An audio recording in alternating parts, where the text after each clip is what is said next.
ಬಂಧುಗಳೇ ನಮಸ್ಕಾರ, ಹೇಗಿದ್ರೆ ನೀವೆಲ್ಲರೂ? ನಾನು ಸುಬ್ರಹ್ಮಣ್ಯ ಎಸ್ ಹಂಡಿಗೆ. ಬಂಧುಗಳೇ, ಸಿದ್ದರಾಮನ ಹುಂಡಿಯ ಸಿದ್ದರಾಮಯ್ಯ ಕಳೆದ ಅವಧಿಯಲ್ಲಿ 5 ವರ್ಷ, ಈ ಅವಧಿ 3 ವರ್ಷ, ಸುದೀರ್ಘ 8 ವರ್ಷಗಳ ಕಾಲ ಮುಖ್ಯಮಂತ್ರಿ ಆಗಿದ್ದಂಥವರು. ಆದರೆ ಕೊನೆಗೆ ಮುಖ್ಯಮಂತ್ರಿ ಸ್ಥಾನವನ್ನ ಬಿಟ್ಕೊಡಬೇಕಾದಂಥ ಅನಿವಾರ್ಯ ಪರಿಸ್ಥಿತಿಗೆ ಸಿಕ್ಕಾಕೊಂಡಂಥವರು. ಈಗ ಮುಂದಿನ ಭವಿಷ್ಯದ ಬಗ್ಗೆ ಯಾರಿಗೂ ಕೂಡ ಕ್ಲಾರಿಟಿ ಇಲ್ಲ. ರಾಜ್ಯ ರಾಜಕಾರಣದಲ್ಲಿ ಅವರ ಪಾತ್ರ ಏನು, ರಾಷ್ಟ್ರ ರಾಜಕಾರಣಕ್ಕೆ ಏನಾದರೂ ಮನಸ್ಸು ಮಾಡ್ತಾರಾ, ಈ ವಯಸ್ಸಿನಲ್ಲಿ ಏನ್ ಮಾಡ್ತಾರೆ, ಎಲ್ಲರಲ್ಲೂ ಕೂಡ ಇರುವಂತ ಸಹಜವಾದಂಥ ಪ್ರಶ್ನೆ ಅದು. ಹೆಚ್ಚು ಕಡಿಮೆ ಚುನಾವಣಾ ರಾಜಕೀಯ ಅಂತ್ಯ ಆದಂತಹ ರೀತಿಯಲ್ಲಿಯೇ.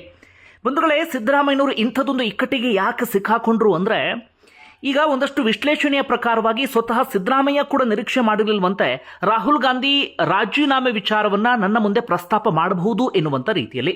ಸದಾಕಾಲ ಒಬಿಸಿ ಕುರಿತಾಗಿ ಮಾತನಾಡುವಂತ ರಾಹುಲ್ ಗಾಂಧಿ ಇನ್ನು 2 ವರ್ಷಗಳ ಕಾಲ ನನಗೆ ಮುಂದುವರಿಯೋಕೆ ಅವಕಾಶವನ್ನ ಮಾಡಿಕೊಡಬಹುದು ಅಂತ ಇವರು ನಿರೀಕ್ಷೆಯನ್ನ ಮಾಡಿದ್ರು.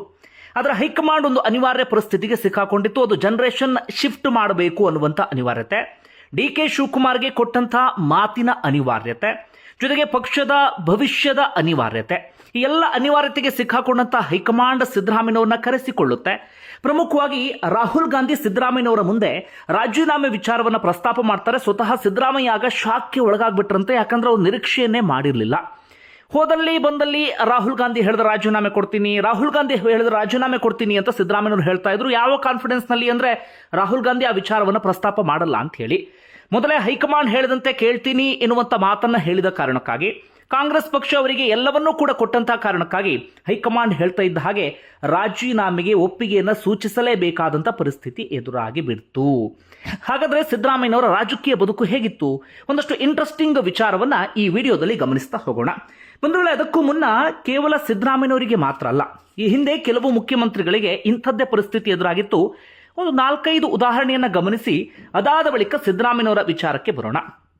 ಮೊದಲಿಗೆ ದೇವರಾಜ ಅರಸು ಕಾಲದಲ್ಲಿ 1980ರ ಆಸುಪಾಸಿನ ಸಂದರ್ಭದಲ್ಲಿ ದೇವರಾಜ ಅರಸು ಯಾವ ಪರಿಯಾಗಿ ಹೆಸರನ್ನ ಮಾಡಿದ್ರು ನಿಮ್ಮೆಲ್ಲರಿಗೂ ಕೂಡ ಗೊತ್ತೇ ಇದೆ. ಒಂದು ಕಾಲದಲ್ಲಿ ಇಂದಿರಾ ಗಾಂಧಿಯ ಅತ್ಯಾಪ್ತ ಬಳಗದಲ್ಲಿ ದೇವರಾಜ ಅರಸು ಗುರುತಿಸಿಕೊಂಡಿದ್ರು. ಆದರೆ ಅದಾದ ಬಳಿಕ ಇಂದಿರಾ ಗಾಂಧಿ ಅವರ ಮಗ ಸಂಜಯ್ ಗಾಂಧಿ ಬಣ ಹಾಗೂ ದೇವರಾಜ ಅರಸು ಬಣದ ನಡುವೆ ಒಂದು ರೀತಿಯಾದಂತಹ ತಿಕ್ಕಾಟ ಶುರುವಾಗಿರುತ್ತೆ. ಹೀಗಾಗಿ ದೇವರಾಜ ಅರಸು ಅವರೆಲ್ಲರಿಗೂ ಕೂಡ ಸೆಡ್ಡನ್ನ ಹೊಡೆದು ಕಾಂಗ್ರೆಸ್ ಅರಸು ಎನ್ನುವಂತ ಪಕ್ಷವನ್ನು ಕೂಡ ಸ್ಥಾಪನೆ ಮಾಡಿಬಿಟ್ಟಿರ್ತಾರೆ. ಆದರೆ ಅದಾದ ಬಳಿಕ ರಾಷ್ಟ್ರ ರಾಜಕಾರಣದಲ್ಲಿ ಒಂದಷ್ಟು ಬದಲಾವಣೆಯಾಗಿ ಇಂದಿರಾ ಗಾಂಧಿ ಬಣ ಭರ್ಜರಿಯಾದಂಥ ಗೆಲುವನ್ನು ಸಾಧಿಸುತ್ತೆ.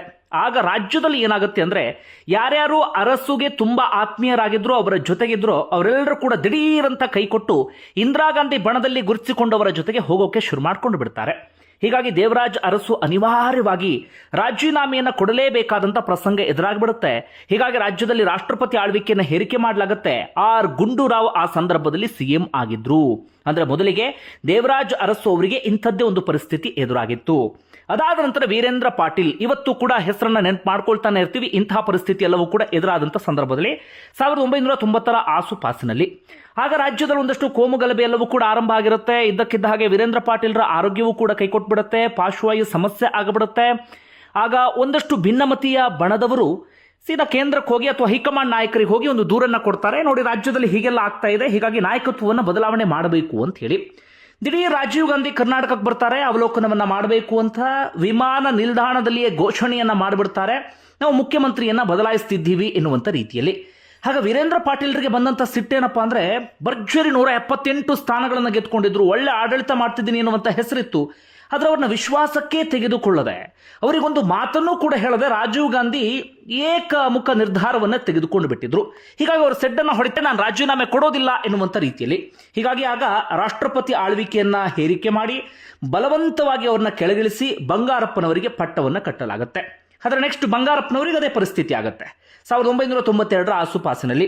ಹಾಗೊಂದು ಕ್ಲಾಸಿಕ್ ಕಂಪ್ಯೂಟರ್ ಹಗರಣ ಸದ್ದು ಮಾಡ್ತಾ ಇರುತ್ತೆ. ಕಾವೇರಿ ಗಲಾಟೆಯೂ ಕೂಡ ಆಗ ದೊಡ್ಡ ಮಟ್ಟಿಗೆ ಸದ್ದನ್ನ ಮಾಡಿರುತ್ತೆ. ಅದರ ನಡುವೆ ಬಂಗಾರಪ್ಪನವರು ಅತಿ ದೊಡ್ಡ ನಾಯಕನಾಗಿ ಬೆಳೆದು ನಿಂತಿರ್ತಾರೆ. ಬಂಗಾರಪ್ಪನವರಿಗೆ ದೊಡ್ಡ ಮಟ್ಟಿಗಿನ ಒಂದು ಅಭಿಮಾನಿ ಬಳಗ ಇರುತ್ತೆ. ರಾಜ್ಯದಲ್ಲಿ ಒಂದು ದೊಡ್ಡ ಹೆಸರು ಅಂದ್ರೆ ಆಗ ಬಂಗಾರಪ್ಪ. ಆದರೆ ಅದೇ ಬಂಗಾರಪ್ಪನವರ ವಿರುದ್ಧ ಒಂದಷ್ಟು ಭಿನ್ನಮತೀಯ ಶಾಸಕರು ಕೆಲಸ ಮಾಡೋದಕ್ಕೆ ಶುರು ಮಾಡ್ಕೊಂಡಿರ್ತಾರೆ. ಪ್ರಮುಖವಾಗಿ ವೀರಪ್ಪ ಮೊಯ್ಲಿ ಸೇರಿದಂತೆ ರಂಗನಾಥ್ ಅನ್ನುವಂಥವರು ನಾಯಕ, ಇಂಥವರೆಲ್ಲರೂ ಕೂಡ ಇವರೆಲ್ಲರೂ ಹೋಗಿ ಹೈಕಮಾಂಡ್ಗೆ ದೂರನ್ನ ಕೊಡ್ತಾರೆ. ಅಂತಿಮವಾಗಿ ಹೈಕಮಾಂಡ್ ಬಂಗಾರಪ್ಪನವರನ್ನ ಒತ್ತಾಯಪೂರ್ವಕವಾಗಿ ಕೆಳಗಿಳಿಸುತ್ತೆ. ವೀರಪ್ಪ ಮೊಯ್ಲಿ ಅವರಿಗೆ ಪಟ್ಟವನ್ನು ಕಟ್ಟಲಾಗುತ್ತೆ. ಅದಾದ ನಂತರ ಮತ್ತೆ ಇಂಥದ್ದೇ ಪರಿಸ್ಥಿತಿ ಎದುರಾಗಿದೆ. ನಿಮ್ಮೆಲ್ಲರಿಗೂ ಕೂಡ ಗೊತ್ತಿರುವ ಹಾಗೆ 2020 ಸರ್ಕಾರದ ಸಂದರ್ಭದಲ್ಲಿ ಕುಮಾರಸ್ವಾಮಿ ಯಡಿಯೂರಪ್ಪನವರಿಗೆ ಬಿಟ್ಕೊಡ್ಬೇಕಿತ್ತು, ಆದರೆ ಯಡಿಯೂರಪ್ಪನವರಿಗೆ ಬಿಟ್ಕೊಡ್ಲಿಲ್ಲ. ಹೀಗಾಗಿ ವಚನ ಭ್ರಷ್ಟ ಅಂತ ಕರೆಸ್ಕೊಳ್ತಾರೆ. ಅದಾದ ನಂತರ ಯಡಿಯೂರಪ್ಪನವರಿಗೆ ಅದೇ ಪ್ಲಸ್ ಆಗತ್ತೆ. ಮುಂದಿನ ಚುನಾವಣೆಯ ಸಂದರ್ಭದಲ್ಲಿ ಯಡಿಯೂರಪ್ಪನವರು ಮುಖ್ಯಮಂತ್ರಿ ಆಗೋದಕ್ಕೆ ಅದೊಂದು ಸನ್ನಿವೇಶ ಅವಕಾಶವನ್ನು ಮಾಡಿಕೊಟ್ಟಂಗಾಗತ್ತೆ. ಅದಾದ ನಂತರ ಇತ್ತೀಚೆಗೆ BSY ಅವರ ವಿಚಾರದಲ್ಲೂ ಕೂಡ ಹಾಗೆ ಆಯಿತು. ಅವ್ರನ್ನ ಕೆಳಗಿಳಿಸಿ ಬೊಮ್ಮಾಯಿ ಅವರಿಗೆ ಪಟ್ಟವನ್ನು ಕಟ್ಟಲಾಯಿತು. ಈಗ ಸಿದ್ದರಾಮಯ್ಯನವರ ವಿಚಾರದಲ್ಲೂ ಕೂಡ ಅದೇ ರೀತಿ ಅಲ್ಲದಿದ್ದರೂ ಕೂಡ ಹೆಚ್ಚು ಕಡಿಮೆ ಅದೇ ಮಾದರಿಯಲ್ಲಿ ಅಂದ್ರೂ ಕೂಡ ತಪ್ಪಾಗ್ಲಿಕ್ಕಿಲ್ಲ. ಈಗ ಸಿದ್ದರಾಮಯ್ಯನವರ ಬದುಕಿನ ವಿಚಾರಕ್ಕೆ ಬರೋಣ. ಬಂಧುಗಳೇ, ಸಿದ್ದರಾಮಯ್ಯನವರು ಹುಟ್ಟಿದ್ದು ಮೈಸೂರಿನ ಟಿ ನರಸೀಪುರದ ವರುಣಾ ಹೋಬಳಿಯ ಸಿದ್ದರಾಮನ ಹುಂಡಿಯಲ್ಲಿ. ಒಂದು ಸಾಧಾರಣವಾದಂಥ ಕುಟುಂಬದಲ್ಲಿ ಹುಟ್ಟುತ್ತಾರೆ. ಕೃಷಿಕ ಹಿನ್ನೆಲೆ ಇದ್ದಂತಹ ಕುಟುಂಬ. ಆರಂಭಿಕ ದಿನಗಳಲ್ಲಿ ಅವರ ಎಜುಕೇಷನ್ ಕಡೆಗೆ ಗಮನವನ್ನು ಕೊಟ್ಟಂತವರಲ್ಲ. ಅವರ ತಂದೆ ತಾಯಿಗೂ ಕೂಡ ಮಗನನ್ನು ಓದಿಸಬೇಕು ಅನ್ನುವಂಥ ಮನಸ್ಥಿತಿ ಆಗಲಿ ಅಥವಾ ತಿಳುವಳಿಕೆ ಆಗಲಿ ಅಂಥದ್ದು ಯಾವುದೂ ಕೂಡ ಇರಲಿಲ್ಲ. ಆದರೆ ಅಂತಿಮವಾಗಿ ಯಾರೋ ಒಂದಷ್ಟು ಮಂದಿ ಹೇಳಿದಂತಹ ಕಾರಣಕ್ಕಾಗಿ ಸಿದ್ದರಾಮಯ್ಯನವರು ನೇರವಾಗಿ 5ನೇ ತರಗತಿಗೆ ಜಾಯ್ನ್ ಆಗ್ತಾರೆ. ಅದಕ್ಕೂ ಮುನ್ನ ದನ ಮೇಯಿಸ್ಕೊಂಡು ಕುರಿ ಕಾಯ್ಕೊಂಡು ಈ ವೀರ ಕುಣಿತವನ್ನು ಮಾಡಿಕೊಂಡು ಕಾಲ ಕಳೀತಾ ಇದ್ದಂಥವರು ಸಿದ್ದರಾಮಯ್ಯನವರು. ಅದಾದ ಬಳಿಕ 5ನೇ ತರಗತಿಗೆ ಜಾಯ್ನ್ ಆಗ್ತಾ ಇದ್ದ ಹಾಗೆ ಓದಿನಲ್ಲಿ ತಕ್ಕ ಮಟ್ಟಿಗೆ ಮುಂದಿದ್ರು ಸಿದ್ದರಾಮಯ್ಯನವರು. ಹೀಗಾಗಿ ಓದಿನ ಕಡೆಗೆ ಆಸಕ್ತಿಯನ್ನು ತೋರಿಸೋದಕ್ಕೆ ಶುರು ಮಾಡ್ಕೊಳ್ತಾರೆ. ಅಂತಿಮವಾಗಿ BSc ಕಂಪ್ಲೀಟ್ ಮಾಡ್ತಾರೆ. LLB ಕೂಡ ಪೂರ್ಣಗೊಳಿಸ್ತಾರೆ ಮೈಸೂರು ಯೂನಿವರ್ಸಿಟಿಯಲ್ಲಿ. ಅದಾದ ಬಳಿಕ ವಕೀಲರಾಗಿ ಕೆಲಸವನ್ನ ಮಾಡೋದಕ್ಕೆ ಆರಂಭಿಸ್ತಾರೆ. ಚಿಕ್ಕಬೋರಯ್ಯನವರ ಜೊತೆಗೆ ಜೂನಿಯರ್ ಲಾಯರ್ ಆಗಿ ಕೆಲಸವನ್ನ ಮಾಡ್ತಾ ಇರ್ತಾರೆ. ಲಾಯರ್ ಆಗಿದ್ದಂತಹ ಸಂದರ್ಭದಲ್ಲೇ ಈ ರೈತ ಹೋರಾಟಗಳಲ್ಲಿ ಅಥವಾ ಶೋಷಿತರ ಏನಾದರೂ ಹೋರಾಟವನ್ನು ಮಾಡಿದ ಸಂದರ್ಭದಲ್ಲಿ ಅದರಲ್ಲಿ ಎಲ್ಲದರಲ್ಲೂ ಕೂಡ ತಮ್ಮನ್ನು ತಾವು ತೊಡಗಿಸ್ಕೊಂಡಿದ್ರು. ಮೈಸೂರು ಭಾಗದಲ್ಲಿ ಉತ್ಸಾಹಿ ಯುವಕ ಅಂತ ಹೇಳಿ ಸಿದ್ದರಾಮಯ್ಯನವರು ಕರೆಸ್ಕೊಳ್ತಾ ಇದ್ರು. ಬಹಳ ಆಕ್ಟಿವ್ ಆಗಿ ಓಡಾಡ್ತಾ ಇದ್ದಂಥವ್ರು ಸಿದ್ದರಾಮಯ್ಯನವರು. ಆಗ ಪ್ರೊಫೆಸರ್ ನಂಜುಂಡಸ್ವಾಮಿಯವರ ಕಣ್ಣಿಗೆ ಬೀಳ್ತಾರೆ. ಆಗ ಶಾಂತವೇರಿ ಗೋಪಾಲ್ಗೌಡರು ಸಮಾಜವಾದಿ ಹಿನ್ನೆಲೆ ಅವರನ್ನು ಫಾಲೋ ಮಾಡ್ತಿದ್ದಂಥವ್ರು ಸಿದ್ದರಾಮಯ್ಯನವರು. ಹೀಗಾಗಿ ಅವ್ರ ರೀತಿಯಲ್ಲೇ ಒಂದಷ್ಟು ಕೆಲಸವನ್ನು ಮಾಡೋದಕ್ಕೆ ಪ್ರಯತ್ನವನ್ನು ಪಡ್ತಾ ಇದ್ರು. ಆಗ ಪ್ರೊಫೆಸರ್ ನಂಜುಂಡಸ್ವಾಮಿಯವರ ಕಣ್ಣಿಗೆ ಇವರು ಬೀಳ್ತಾರೆ. ಸಿದ್ದರಾಮಯ್ಯನವರ ಬದುಕನ್ನು ಸಂಪೂರ್ಣವಾಗಿ ಬದಲಿಸಿದ್ದು ಪ್ರೊಫೆಸರ್ ನಂಜುಂಡಸ್ವಾಮಿಯವರು. ಅವರು ಹೇಳ್ತಾರೆ, ನಿಮ್ಮಂಥವ್ರು ರಾಜಕಾರಣಕ್ಕೆ ಬರಬೇಕು, ರಾಜಕೀಯದಲ್ಲಿ ಗುರ್ತಿಸ್ಕೊಂಡ್ರೆ ಒಳ್ಳೆ ಭವಿಷ್ಯ ಇದೆ ಎನ್ನುವ ರೀತಿಯಲ್ಲಿ ಒತ್ತಾಯಪೂರ್ವಕವಾಗಿ ರಾಜಕಾರಣಕ್ಕೆ ಧುಮುಕುವಂತೆ ಮಾಡ್ತಾರೆ. ಹೀಗಾಗಿ ಸಿದ್ದರಾಮಯ್ಯನವರು ಆರಂಭದ ದಿನಗಳಲ್ಲಿ ಮೈಸೂರು ತಾಲೂಕು ಬೋರ್ಡ್ ಸದಸ್ಯನಾಗಿ ಆಯ್ಕೆ ಆಗ್ತಾರೆ 1978. ಅಲ್ಲಿಂದ ಅವರ ರಾಜಕೀಯ ಜೀವನ ಆರಂಭ ಆಗತ್ತೆ. ಅದಾದ ಬಳಿಕ ಅವರ ಬದುಕಿನಲ್ಲಿ ಟರ್ನಿಂಗ್ ಪಾಯಿಂಟ್ ಯಾವಾಗ ಅಂದರೆ 1983. ಅದಕ್ಕೂ ಮುನ್ನವೂ ಒಮ್ಮೆ ಚುನಾವಣೆಗೆ ಪ್ರಯತ್ನವನ್ನು ಪಟ್ಟಿರ್ತಾರೆ. 1980ರಲ್ಲಿ ಲೋಕಸಭಾ ಚುನಾವಣೆಗೆ ಸ್ಪರ್ಧೆಯನ್ನು ಮಾಡಿರ್ತಾರೆ. ಮೈಸೂರು ಲೋಕಸಭಾ ಕ್ಷೇತ್ರದಿಂದ ಕೇವಲ 8,000 ಓಟ್ಗಳನ್ನು ಮಾತ್ರ ಪಡೆದುಕೊಂಡಿರ್ತಾರೆ. ಆದರೆ ಅಷ್ಟೊತ್ತಿಗಾಗಲೇ ನಿಧಾನಕ್ಕೆ ತಾನೊಬ್ಬ ರಾಜಕೀಯ ಪಟ್ಟನ್ನು ಇದು ಮಾಡುವಂಥವನು ಎನ್ನುವ ರೀತಿಯಲ್ಲಿ ತಮ್ಮನ್ನು ತಾವು ಗುರುತಿಸ್ಕೊಂಡಿರ್ತಾರೆ. ಹೀಗಾಗಿ 83ರ ಸಂದರ್ಭದಲ್ಲಿ ಒಂದು ಸಿನಿಮೆಯ ರೀತಿಯಾದಂಥ ಬೆಳವಣಿಗೆ ಆಗುತ್ತೆ. ಭಾರತೀಯ ಲೋಕದಳ ಎನ್ನುವಂಥ ಒಂದು ಪಾರ್ಟಿ ಇರುತ್ತೆ. ಚಾಮುಂಡೇಶ್ವರಿ ವಿಧಾನಸಭಾ ಕ್ಷೇತ್ರಕ್ಕೆ ಯಾರೋ ಒಬ್ಬರಿಗೆ ಅವರು ಟಿಕೆಟ್ ಅನ್ನು ಕೊಟ್ಟಿರ್ತಾರೆ, ಅಂದರೆ B ಫಾರಂ ಅನ್ನು ಕೊಟ್ಟಿರ್ತಾರೆ. ಆದರೆ B ಫಾರಂ ಅನ್ನು ಯಾರು ಪಡೆದುಕೊಂಡಿದ್ರೋ ಅವರು ಚುನಾವಣೆಯಿಂದ ಹಿಂದೆ ಸರಿದು ಬಿಡ್ತಾರೆ. ಹಾಗಾಗಿ ಭಾರತೀಯ ಲೋಕದಳಕ್ಕೆ ಯಾರು ಅಭ್ಯರ್ಥಿಗಳೇ ಇಲ್ಲದಂಥ ಪರಿಸ್ಥಿತಿ ನಿರ್ಮಾಣ ಆಗಿಬಿಡುತ್ತೆ. ಆಗ ತುಂಬ ಉತ್ಸಾಹಿಯಾಗಿದ್ದಂಥ ಒಂದು ಚುನಾವಣೆಗೆ ಸ್ಪರ್ಧಿಸಿ ಸೋತಿದ್ದಂತಹ ಸಿದ್ದರಾಮಯ್ಯನವರಿಗೆ ಈ ರೈತ ಸಂಘದವರು ಇವರೆಲ್ಲರೂ ಕೂಡ ಒತ್ತಾಯಿಸೋದಕ್ಕೆ ಶುರು ಮಾಡ್ಕೊಳ್ತಾರೆ, ನೀವು ಯಾಕೆ ಚುನಾವಣೆಗೆ ಸ್ಪರ್ಧೆ ಮಾಡಬಾರ್ದು ಅಂತ. ಆರಂಭದಲ್ಲಿ ಹಿಂದೇಟು ಹಾಕಿದಂಥ ಸಿದ್ದರಾಮಯ್ಯ, ಯಾಕಂದ್ರೆ ಆಗ ಅವರ ಹತ್ರ ದುಡ್ಡು ಇರಲಿಲ್ಲ, ಜನಬಲ ಇರಲಿಲ್ಲ, ಅಂಥದ್ದೇನೂ ಕೂಡ ಇರಲಿಲ್ಲ. ಅಂತಿಮವಾಗಿ ಎಲ್ಲರ ಒತ್ತಾಯಕ್ಕೆ 83ರಲ್ಲಿ ಚಾಮುಂಡೇಶ್ವರಿ ವಿಧಾನಸಭಾ ಕ್ಷೇತ್ರದಿಂದ ಚುನಾವಣೆಗೆ ಸ್ಪರ್ಧೆಯನ್ನು ಮಾಡ್ತಾರೆ. ಇವ್ರು ಗೆಲ್ತಾರೆ ಎನ್ನುವಂಥ ನಿರೀಕ್ಷೆ ಯಾರಿಗೂ ಕೂಡ ಇರಲಿಲ್ಲ. ಯಾಕಂದ್ರೆ ದುಡ್ಡು ಖರ್ಚು ಮಾಡಿರಲಿಲ್ಲ, ಅಂತ ಪ್ರಚಾರ ಅಂಥದ್ದೇನೂ ಕೂಡ ಇರಲಿಲ್ಲ. ಆದರೆ ಅಷ್ಟೊತ್ತಿಗಾಗಲೇ ಅವ್ರ ಪರವಾಗಿ ಜನರೇ ಪ್ರಚಾರ ಮಾಡೋದಕ್ಕೆ ಶುರು ಮಾಡ್ಕೊಳ್ತಾರೆ. ಇವ್ರ ಬಗ್ಗೆ ಏನೋ ಒಂದು ನಿರೀಕ್ಷೆ ಇತ್ತು. ಅಂತಿಮವಾಗಿ ಯಾರೂ ನಿರೀಕ್ಷೆ ಮಾಡದ ರೀತಿಯಲ್ಲಿ ಸರ್ಪ್ರೈಸ್ ವಿಕ್ಟರಿ ಎನ್ನುವ ರೀತಿಯಲ್ಲಿ ಸಿದ್ದರಾಮಯ್ಯನವರು ಗೆದ್ದು ಬಿಡ್ತಾರೆ. ಈ ಅನಿರೀಕ್ಷಿತ ಗೆಲುವು ಏನು ಮಾಡಿಬಿಡುತ್ತೆ, ಸಿದ್ದರಾಮಯ್ಯನವರ ಹೆಸರನ್ನ ದೊಡ್ಡ ಮಟ್ಟಿಗೆ ಪಸರಿಸುವ ಹಾಗೆ ಮಾಡಿಬಿಡುತ್ತೆ. ಅದೊಂದು ಗೆಲುವು ಇವರ ಬದುಕನ್ನು ಸಂಪೂರ್ಣವಾಗಿ ಬದಲಿಸಿ ಬಿಡುತ್ತೆ. ನೇಮು ಫೇಮು ಎಲ್ಲವೂ ಕೂಡ ಬಂದುಬಿಡುತ್ತೆ.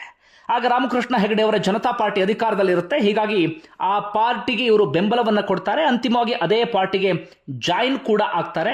ಅಂತಿಮವಾಗಿ 1985ರಲ್ಲಿ ಮಧ್ಯಂತರ ಚುನಾವಣೆ ಬರುತ್ತೆ. ಆಗ ಚಾಮುಂಡೇಶ್ವರಿ ವಿಧಾನಸಭಾ ಕ್ಷೇತ್ರದಲ್ಲಿ ಮತ್ತೊಮ್ಮೆ ಎಲೆಕ್ಟ್ ಆಗ್ತಾರೆ. ರಾಜಕಾರಣದಲ್ಲಿ ಭದ್ರವಾಗಿ ನೆಲೆಯೂರೋದಕ್ಕೆ ಅದು ಕಾರಣ ಆಗುತ್ತೆ. ಅದೇ ಸಂದರ್ಭದಲ್ಲಿ ಕನ್ನಡ ಕಾವಲು ಸಮಿತಿ ಅಧ್ಯಕ್ಷರನ್ನಾಗಿ ನೇಮಕ ಮಾಡಲಾಗುತ್ತೆ. ಆಗ ಇಡೀ ರಾಜ್ಯಾದ್ಯಂತ ಓಡಾಡುವಂತಹ ಅವಕಾಶ ಸಿಗುತ್ತೆ. ಅದು ಅವರನ್ನ ಇನ್ನಷ್ಟು ಪರಿಪಕ್ವಗೊಳಿಸುತ್ತೆ. ಅಂತಿಮವಾಗಿ ಆರಂಭದಲ್ಲಿ ಅವರು ಅನಿಮಲ್ ಹಸ್ಬೆಂಡ್ರಿ ಮಿನಿಸ್ಟರ್ ಆಗಿಯೂ ಕೂಡ ಕೆಲಸವನ್ನ ಮಾಡ್ತಾರೆ ರಾಮಕೃಷ್ಣ ಹೆಗಡೆಯವರ ಸರ್ಕಾರದಲ್ಲಿ. ಇದು ಒಂದು ರೀತಿಯಲ್ಲಿ ಅವರ ಬದುಕನ್ನ ಹಂತ ಹಂತವಾಗಿ ಬದಲಿಸಿದಂಥ ಕ್ಷಣಗಳು ಅಂದ್ರೂ ಕೂಡ ತಪ್ಪಾಗ್ಲಿಕ್ಕಿಲ್ಲ. ಅದಾದ ಬಳಿಕ ನಮ್ಮ ರಾಜ್ಯದಲ್ಲಿ ಈ ಜನತಾದಳ ಅಸ್ತಿತ್ವಕ್ಕೆ ಬರುತ್ತೆ. ರಾಮಕೃಷ್ಣ ಹೆಗಡೆ, ದೇವೇಗೌಡರು ಇವರೆಲ್ಲರೂ ಕೂಡ ಸೇರ್ಕೊಂಡು ಆ ಜನತಾದಳವನ್ನ ಅಸ್ತಿತ್ವಕ್ಕೆ ತರ್ತಾರೆ. ರಾಷ್ಟ್ರ ಮಟ್ಟದಲ್ಲೂ ಕೂಡ ಒಂದಷ್ಟು ಬದಲಾವಣೆ ಆಗ್ತಿರುತ್ತೆ. ಹೀಗಾಗಿ ಆ ಜನತಾದಳದಲ್ಲಿ ಸಿದ್ದರಾಮಯ್ಯನವರು ಕೂಡ ತಮ್ಮನ್ನು ತಾವು ಗುರುತಿಸ್ಕೊಳ್ತಾರೆ. ಆದರೆ 1989 ಚುನಾವಣೆಯಲ್ಲಿ ಚಾಮುಂಡೇಶ್ವರಿ ವಿಧಾನಸಭಾ ಕ್ಷೇತ್ರದಲ್ಲಿ ಸೋಲನ್ನ ಕಾಣ್ತಾರೆ. ಯಾಕಂದ್ರೆ ಅಷ್ಟೊತ್ತಿಗಾಗಲೇ ಕಾಂಗ್ರೆಸ್ನ ಹವಾ ಸಿಕ್ಕಾಪಟ್ಟೆ ಇರುತ್ತೆ. ಈ ಕಾರಣಕ್ಕಾಗಿ 91ರಲ್ಲಿ ಕೊಪ್ಪಳದಿಂದ ಲೋಕಸಭಾ ಕ್ಷೇತ್ರಕ್ಕೂ ಕೂಡ ಸ್ಪರ್ಧೆಯನ್ನ ಮಾಡ್ತಾರೆ. ಆದ್ರೆ ಅಲ್ಲೂ ಕೂಡ ಸೋಲನ್ನ ಕಾಣ್ತಾರೆ. ಅಲ್ಲೇನಾದ್ರೂ ಗೆದ್ದಿದ್ರು ಅಂತಾಗಿದ್ರೆ ರಾಷ್ಟ್ರ ರಾಜಕಾರಣಕ್ಕೆ ಹೋಗ್ತಿದ್ರು ಅಂತ ಕಾಣುತ್ತೆ. ಆದ್ರೆ ಸೋಲ್ತಾರೆ. ಹೀಗಾಗಿ ರಾಜ್ಯ ರಾಜಕಾರಣದಲ್ಲಿ ಉಳ್ಕೊಳ್ಬೇಕಾದಂತ ಪರಿಸ್ಥಿತಿ ಎದುರಾಗುತ್ತೆ. ಇದೇ ಸಂದರ್ಭದಲ್ಲಿ ಅವ್ರನ್ನ 92ರಲ್ಲಿ ಜನತಾದಳದ ಸೆಕ್ರೆಟರಿ ಆಫ್ ಜನರಲ್ ಅಥವಾ ಜನರಲ್ ಸೆಕ್ರೆಟರಿ ಆಗಿ ಅವ್ರನ್ನ ನೇಮಕ ಮಾಡಲಾಗುತ್ತೆ. 94ರ ಸಂದರ್ಭದಲ್ಲಿ ದೇವೇಗೌಡರ ಸರ್ಕಾರದಲ್ಲಿ ಅಂದ್ರೆ ಆ ಚುನಾವಣೆಯಲ್ಲಿ ಗೆಲ್ತಾರೆ. ಅವರು ಫೈನಾನ್ಸ್ ಮಿನಿಸ್ಟರ್ ಆಗ್ತಾರೆ. ಅದಾದ ಬಳಿಕ ಫೈನಾನ್ಸ್ ಮಿನಿಸ್ಟರ್ ಆಗಿ ಒಂದು ದೊಡ್ಡ ದಾಖಲೆಯನ್ನು ಮಾಡ್ತಾರೆ. ಬರೋಬ್ಬರಿ 14 ಬಾರಿ ಬಜೆಟ್ ಅನ್ನು ಮಂಡನೆ ಮಾಡಿದ್ದು ನಿಮ್ಮೆಲ್ಲರಿಗೂ ಕೂಡ ಗೊತ್ತೇ ಇದೆ. 96ರಲ್ಲಿ JH ಪಟೇಲ್ ಸರ್ಕಾರದಲ್ಲಿ DCM ಆಗಿ ಸಿದ್ದರಾಮಯ್ಯನವ್ರನ್ನ ನೇಮಕ ಮಾಡಲಾಗುತ್ತೆ. ಅದಾದ ಬಳಿಕ ಜನತಾದಳ ಸ್ಪ್ಲಿಟ್ ಆಗುತ್ತೆ. ಹೀಗಾಗಿ ಅವ್ರನ್ನ DCM ಸ್ಥಾನದಿಂದ ಡ್ರಾಪ್ ಮಾಡಲಾಗುತ್ತೆ. ಆಗೊಂದಷ್ಟು ರಾಜಕೀಯ ಬದಲಾವಣೆಗಳೆಲ್ಲವೂ ಕೂಡ ಆಗುತ್ತೆ. ಆಗ ದೇವೇಗೌಡರು ಜನತಾದಳ ಸೆಕ್ಯುಲರ್ ಅಥವಾ ಜನತಾದಳ ಎಸ್ ಅಥವಾ JDS ಅನ್ನ ಮಾಡ್ತಾರಲ್ಲ, ಆಗ ದೇವೇಗೌಡರ ಜೊತೆಗೆ ಸಿದ್ದರಾಮಯ್ಯನವರು ಕೂಡ ಹೋಗ್ತಾರೆ. ಅದರ ಆ JDSನ ಪ್ರೆಸಿಡೆಂಟ್ ಆಗಿ, ಸ್ಟೇಟ್ ಯೂನಿಟ್ನ ಪ್ರೆಸಿಡೆಂಟ್ ಆಗಿ ಇವರು ನೇಮಕ ಆಗ್ತಾರೆ. 99ರ ಚುನಾವಣೆಯಲ್ಲಿ ಸೋಲುವಂತ ಪರಿಸ್ಥಿತಿ ಎದುರಾಗಿ ಬಿಡುತ್ತೆ. ಅದಾದ ನಂತರ 2004ರ ಸಂದರ್ಭ, ಆಗ ಯಾರಿಗೂ ಕೂಡ ಸ್ಪಷ್ಟವಾದಂಥ ಬಹುಮತ ಬಂದಿರಲಿಲ್ಲ. ಆಗ JDS ಹಾಗೆ ಕಾಂಗ್ರೆಸ್ ಮೈತ್ರಿ ಸರ್ಕಾರವನ್ನ ರಚನೆ ಮಾಡೋದಕ್ಕೆ ಹೊರಡ್ತಾರೆ. ಆಗ ಬಹುತೇಕರು ಅಂದ್ಕೊಂಡಿದ್ದು ಸಿದ್ದರಾಮಯ್ಯನವರು ಮುಖ್ಯಮಂತ್ರಿ ಆಗ್ತಾರೆ ಅಂತ. ಯಾಕಂದ್ರೆ ಹಿರಿಯ ನಾಯಕನಾಗಿದ್ರು, ಅಷ್ಟೊತ್ತಿಗಾಗಲೇ ಸಾಕಷ್ಟು ಅನುಭವವೂ ಕೂಡ ಇತ್ತು. ಹೀಗಾಗಿ ಸ್ವತಃ ಸಿದ್ದರಾಮಯ್ಯನವರು ಕೂಡ ಅಂದ್ಕೊಂಡಿದ್ರು ನಾನೇ ಮುಖ್ಯಮಂತ್ರಿ ಎನ್ನುವಂತ ರೀತಿಯಲ್ಲಿ. ಆದರೆ ಆಗ ದೇವೇಗೌಡರು ಒಂದಷ್ಟು ರಾಜಕೀಯ ದಾಳವನ್ನ ಉರುಳಿಸಿದ್ರು ಎನ್ನುವಂತ ಮಾತುಗಳು ರಾಜಕೀಯ ವಲಯದಲ್ಲಿದ್ದಾವೆ. ಸಿದ್ದರಾಮಯ್ಯನವರಿಗೆ ಮುಖ್ಯಮಂತ್ರಿ ಆಗುವಂತ ಅವಕಾಶ ಇದ್ರೂ ಕೂಡ ದೇವೇಗೌಡರು ಕಾಂಗ್ರೆಸ್ ಅನ್ನ ಮುಖ್ಯಮಂತ್ರಿ ಆಗುವಂತ ಆಹ್ವಾನಿಸ್ತಾರೆ ಎನ್ನುವಂತ ಮಾತುಗಳಿದೆ. ಧರ್ಮಸಿಂಗ್ ಅವರಿಗೆ ಆಗ ದೇವೇಗೌಡರು ಅವಕಾಶವನ್ನ ಮಾಡಿಕೊಟ್ರು ಎನ್ನುವಂತ ಚರ್ಚೆ ಇವತ್ತಿಗೂ ಕೂಡ ಇದೆ. ಆದ್ರೆ ಅಲ್ಲಿಂದ ದೇವೇಗೌಡರು ಹಾಗೆ ಸಿದ್ದರಾಮಯ್ಯನವರ ನಡುವೆ ಒಂದು ರೀತಿಯಾದಂತ ವೈಮನಸ್ಸೆಲ್ಲವೂ ಕೂಡ ಶುರುವಾಗುತ್ತೆ. ಆ ಸರ್ಕಾರದಲ್ಲಿ ಸಿದ್ದರಾಮಯ್ಯ CM ಆಗಬೇಕಾದಂತವರು DCM ಆಗಿಬಿಡ್ತಾರೆ. ಆದ್ರೆ ವೈಮನಸ್ಸು ಶುರುವಾಗಿ ಬಿಡುತ್ತೆ. ಹೀಗಾಗಿ ಸಿದ್ದರಾಮಯ್ಯನವರು ಏನ್ ಮಾಡ್ತಾರೆ, ಪ್ರತ್ಯೇಕವಾಗಿ ಅಸ್ತಿತ್ವವನ್ನು ಕಂಡುಕೊಳ್ಳುವಂತ ಪ್ರಯತ್ನವನ್ನ ಮಾಡೋದಕ್ಕೆ ಹೊರಡ್ತಾರೆ. ಹೀಗೆ ಆದ್ರೆ ನನಗೆ ಯಾವತ್ತಿಗೂ ಕೂಡ ಅಧಿಕಾರ ಸಿಗೋದಿಲ್ಲ ಅಂತ ಹೇಳಿ. ಆಗ ದಿಢೀರ್ ಅಂತ ಹೇಳಿ ಅಲ್ಪಸಂಖ್ಯಾತ ಹಿಂದುಳಿದ ದಲಿತ ಅಂದ್ರೆ ಅಹಿಂದ ಸಮಾವೇಶವನ್ನ ಹುಬ್ಬಳ್ಳಿಯಲ್ಲಿ ಆಯೋಜನೆ ಮಾಡ್ತಾರೆ. ಆಗ ಅವರಿಗೆ ಸಾಕಷ್ಟು ಮಂದಿ ರಾಜಕಾರಣಿಗಳು ಸಾಥನ್ನ ಕೊಟ್ಟಿದ್ರು. ರಾಜ್ಯಾದ್ಯಂತ ಓಡಾಡಿ ಸಂಘಟನೆಯನ್ನ ಮಾಡಿದ್ರು. ಅದು ಸೂಪರ್ ಸಕ್ಸಸ್ ಆಗಿ ಬಿಡುತ್ತೆ. ಇದು ದೇವೇಗೌಡರ ಸಿಟ್ಟಿ ಕಾರಣ ಆಗುತ್ತೆ. ಯಾಕಂದ್ರೆ ಒಕ್ಕಲಿಗರನ್ನ ನೆಚ್ಚಿಕೊಂಡಂತ ಪಕ್ಷ ಆಗಿತ್ತು JDS. ಆದ್ರೆ ಇವರು ಅಹಿಂದ ಮಾಡೋದಕ್ಕೆ ಹೋಗಿದ್ದು ಪಕ್ಷದ ಬುಡವನ್ನೇ ಅಲ್ಲಾಡಿಸಿ ಬಿಡುತ್ತೆ ಅನ್ನೋದು ದೇವೇಗೌಡರ ಆತಂಕಕ್ಕೆ ಕಾರಣ ಆಗಿತ್ತು. ಹೀಗಾಗಿ ಅದೇ ವಿಚಾರಕ್ಕೆ ಸಂಬಂಧಪಟ್ಟ ಹಾಗೆ ಸಿದ್ದರಾಮಯ್ಯ ಮತ್ತೆ ದೇವೇಗೌಡರ ನಡುವೆ ವೈಮನಸ್ಸು ಜಾಸ್ತಿ ಆಗುತ್ತೆ. ಆದ್ರೆ ಸಿದ್ದರಾಮಯ್ಯ ಈ ಅಹಿಂದವನ್ನ ಬಿಡೋದಿಕ್ಕೆ ರೆಡಿ ಇರಲಿಲ್ಲ. ಹೀಗಾಗಿ 2005ರಲ್ಲಿ ಅವರನ್ನ ಪಕ್ಷದಿಂದ ಎಕ್ಸ್ಪೆಲ್ ಮಾಡಲಾಗುತ್ತೆ, ಅಂದ್ರೆ ಉಚ್ಚಾಟನೆಯನ್ನ ಮಾಡಲಾಗುತ್ತೆ. ಹೊರಗಡೆ ಬಂದಂತ ಸಿದ್ದರಾಮಯ್ಯನವರು ABPJD ಎನ್ನುವಂತ ಪಕ್ಷವನ್ನ ಹುಟ್ಟು ಹಾಕ್ತಾರೆ, ಒಂದು ಪ್ರಾದೇಶಿಕ ಪಕ್ಷ. ಆದ್ರೆ ಹೇಳಿಕೊಳ್ಳುವಂತ ಸಕ್ಸಸ್ ಅಂತದೇನೂ ಕೂಡ ಸಿಗ್ಲಿಲ್ಲ. ಹಾಗೊಂದಷ್ಟು ನಾಯಕರು ಸೋನಿಯಾ ಗಾಂಧಿ ಅವರಿಗೆ ಅವ್ರನ್ನ ಪರಿಚಯ ಮಾಡಿಸ್ತಾರೆ. ಅಂತಿಮವಾಗಿ ಸೋನಿಯಾ ಗಾಂಧಿ ಅವರ ಪ್ರೆಸೆನ್ಸ್ ನಲ್ಲಿ ಅವರು ಕಾಂಗ್ರೆಸ್ಗೆ ಸೇರ್ಪಡೆ ಆಗ್ತಾರೆ. ಚಾಮುಂಡೇಶ್ವರಿ ವಿಧಾನಸಭಾ ಕ್ಷೇತ್ರದ ಬೈ ಎಲೆಕ್ಷನ್ ಬರುತ್ತೆ. ಅದೊಂದು ಬೈ ಎಲೆಕ್ಷನ್ ಇವರ ರಾಜಕೀಯ ಜೀವನವನ್ನೇ ನಿರ್ಧರಿಸುವ ರೀತಿಯಲ್ಲಿರುತ್ತೆ. ಸೋತಿದ್ರೆ ಅವತ್ತು ಹೆಚ್ಚು ಕಡಿಮೆ ಅವರ ರಾಜಕೀಯ ಅಂತ್ಯ ಆದಂತ ರೀತಿಯಲ್ಲಿ. ಆದರೆ ಆ ಬೈ ಎಲೆಕ್ಷನ್ ಅಲ್ಲಿ ಕೇವಲ 257 ಮತಗಳಿಂದ ಅವರು ಗೆಲುವನ್ನು ಸಾಧಿಸ್ತಾರೆ. ಸಿದ್ದರಾಮಯ್ಯನವರಿಗೆ ಒಂದು ರೀತಿಯಲ್ಲಿ ಮರು ಹುಟ್ಟು ಸಿಕ್ಕ ರೀತಿಯಲ್ಲಿ ಆಗುತ್ತೆ. ಯಾಕಂದ್ರೆ ಸಿದ್ದರಾಮಯ್ಯನವರು ಸೋಲಿಸಲೇಬೇಕು ಅಂತ ಆಗ ಸಾಕಷ್ಟು ಮಂದಿ ಹಠಕ್ಕೆ ಬಿದ್ದಿರ್ತಾರೆ. ಆ ಪ್ರಯತ್ನವನ್ನು ಕೂಡ ಮಾಡ್ತಾರೆ. ಆಗ ಸಿದ್ದರಾಮಯ್ಯನವರು ಗೆಲುವನ್ನು ಸಾಧಿಸ್ತಾರೆ. ಅದಾದ ಬಳಿಕ ಏನೇನಾಯ್ತು ನಿಮ್ಮೆಲ್ಲರಿಗೂ ಕೂಡ ಗೊತ್ತೇ ಇದೆ. ಬಿಜೆಪಿ ಸರ್ಕಾರ ಇದ್ದಂತ ಸಂದರ್ಭದಲ್ಲಿ ಬಳ್ಳಾರಿಗೊಂದು ಪಾದಯಾತ್ರೆಯನ್ನ ಮಾಡ್ತಾರಲ್ಲ ಜನಾರ್ದನ್ ರೆಡ್ಡಿ ವಿರುದ್ಧ, ಅದು ಮತ್ತೊಮ್ಮೆ ಅವರ ಬದುಕನ್ನ ಬದಲಿಸಿ ಬಿಡುತ್ತೆ. 2013 ಅಂತ ಬಂದಂತಹ ಸಂದರ್ಭದಲ್ಲಿ ಆಗ ಡಾಕ್ಟರ್ G ಪರಮೇಶ್ವರ್ ಅವರಿಗೆ CM ಆಗುವಂತ ಅವಕಾಶ ಇತ್ತು. ಆದರೆ ಕೊರಟಗೆರೆ ವಿಧಾನಸಭಾ ಕ್ಷೇತ್ರದಲ್ಲಿ ಅವರು ಸೋಲ್ತಾರೆ. ಅವ್ರ ಸೋಲಿಗೆ ಇವರೇ ಕಾರಣ ಎನ್ನುವಂತ ಚರ್ಚೆ ಅಂತೂ ರಾಜಕೀಯ ವಲಯದಲ್ಲಿ ಇದ್ದಿದ್ದೆ. ಆದರೆ ಅಂತಿಮವಾಗಿ ಸಿದ್ದರಾಮಯ್ಯನವರು ಆಗ ಮುಖ್ಯಮಂತ್ರಿ ಆಗ್ತಾರೆ. 5 ವರ್ಷ ಯಶಸ್ವಿಯಾಗಿ ಪೂರ್ಣಗೊಳಿಸ್ತಾರೆ. ಅದಾದ ಬಳಿಕ ವಿಪಕ್ಷ ನಾಯಕನಾಗ್ತಾರೆ. ಅದಾದ ಬಳಿಕ ಇದೀಗ ಮತ್ತೊಮ್ಮೆ ಮುಖ್ಯಮಂತ್ರಿ ಆಗಿದ್ರು. ಕೊನೆಗೆ ಮುಖ್ಯಮಂತ್ರಿ ಸ್ಥಾನವನ್ನ DK ಶಿವಕುಮಾರ್ ಅವರಿಗೆ ಬಿಟ್ಟು ಕೊಡುವಂತ ಪರಿಸ್ಥಿತಿ ಎದುರಾಯಿತು. ಇದರ ನಡುವೆ ಪರ ವಿರೋಧ ಎರಡೂ ರೀತಿಯಾದಂಥ ಚರ್ಚೆ ಇದೆ. ಅವನ್ನ ಅಭಿಮಾನಿಸುವಂತ ಅಭಿಮಾನಿಗಳ ಬಳಗ ಬಹಳ ದೊಡ್ಡದಿದೆ. ಮಾಸ್ ಲೀಡರ್ ಅನ್ನೋದ್ರಲ್ಲಿ ಯಾವುದೇ ಡೌಟ್ ಇಲ್ಲ. ದೇವೇಗೌಡರು, ಯಡಿಯೂರಪ್ಪ ಬಿಟ್ಟರೆ ಸಿದ್ದರಾಮಯ್ಯನವರು ಇಡೀ ಮಾಸನ್ನ ರೀಚ್ ಆಗ್ತಾ ಇದ್ದಂಥವರು, ರಾಜ್ಯದ ಮೂಲೆ ಮೂಲೆಗೂ ಕೂಡ ತಲುಪ್ತಾ ಇದ್ದಂಥ ನಾಯಕರು. ಇದೇ ಡಿ ಕೆ ಶಿವಕುಮಾರ್ ಅಂದಾಗ ಕೆಲವು ಭಾಗಕ್ಕೆ ಮಾತ್ರ ರೀಚ್ ಆಗುವಂಥ ನಾಯಕ, ಮುಂದೆ ಗೊತ್ತಿಲ್ಲ. ಆದರೆ ಇಡೀ ಸ್ಟೇಟ್ಗೆ ನಾನು ಎಲ್ಲಿ ಹೋದ್ರೂ ಗೆಲ್ಲಬಲ್ಲೆ ಎನ್ನುವಂಥ ಒಂದು ತಾಕತ್ತಿದ್ದಂಥ ಕೆಲವು ನಾಯಕರಲ್ಲಿ ಸಿದ್ದರಾಮಯ್ಯ ಅನ್ನೋದರಲ್ಲಿ ಡೌಟ್ ಇಲ್ಲ. ಒಂದಷ್ಟು ಭಾಗ್ಯಗಳ ಮೂಲಕ ಜನರನ್ನು ಕೂಡ ತಲುಪಿದಂಥವರು. ಅದರ ನಡುವೆ ಜಾತಿವಾದಿ, ಜಾತಿ ರಾಜಕಾರಣವನ್ನ ಮಾಡ್ತಾರೆ, ಬೇರೆ ಜಾತಿಯನ್ನು ದ್ವೇಷಿಸ್ತಾರೆ, ಇಂಥ ಒಂದಷ್ಟು ಅಪವಾದಗಳನ್ನು ಕೂಡ ಹೊತ್ತುಕೊಂಡಂಥವರು ಸಿದ್ದರಾಮಯ್ಯ. ನಿಮ್ಮೆಲ್ಲರಿಗೂ ಕೂಡ ಗೊತ್ತೇ ಇದೆ ರಾಜಕೀಯ ವಲಯದಲ್ಲಿ ಹೇಗೆಲ್ಲ ಚರ್ಚೆ ಆಯಿತು ಅಂತ ಹೇಳಿ. ಅದರ ನಡುವೆ ಮೂಡ ಹಗರಣವೂ ಕೂಡ ಸದ್ದು ಮಾಡಿತ್ತು. ಬಂಧುಗಳೇ, ಒಟ್ಟಾರೆ ನಿಮ್ಗೆ ಏನಿಸ್ತದೆ ಕಮೆಂಟ್ ಬಾಕ್ಸಲ್ಲಿ ಮೆನ್ಷನ್ ಮಾಡಿ. ಧನ್ಯವಾದ.